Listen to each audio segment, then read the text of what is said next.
ఆయకట్టు నాగార్జున సాగర్ ఆయకట్టు కింద 6 సార్ల ఎమ్మెల్యేగా ఒకసారి ఎంపీగా నేను గెలవడం, వరుసగా గెలవడం, మరి ఈసారి ఇరిగేషన్ మంత్రిగా మరి నాగార్జున సాగర్ మరి పూర్తిగా 590 అడుగులకి నిండు కుండలా ఉండే ఈ సందర్భంగా ఈ క్రెస్ట్ గేట్స్ మరి ఓపెన్ చేయడం, మరి నాకు ఈ అవకాశం రావడం ఇది నా అదృష్టంగా భావిస్తున్నాను.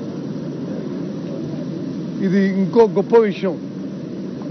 రాష్ట్రంలో కాంగ్రెస్ పార్టీ అధికారంలో వచ్చిన తర్వాత పోయిన వానాకాలం పంట, ఆ తర్వాత యాసంగి పంట, ఆ తర్వాత తిరిగి వానాకాలం పంటకి నాగార్జున సాగర్ ప్రాజెక్టులో నీళ్లు నిండడం, మరి పూర్తి స్థాయిలో 590 లెవెల్ వరకు నీళ్లు నిండడం, మరి పూర్తి స్థాయి ఆయకట్టుకు నీళ్లు ఇవ్వగలగడం అది మా అదృష్టంగా భావిస్తున్నాను.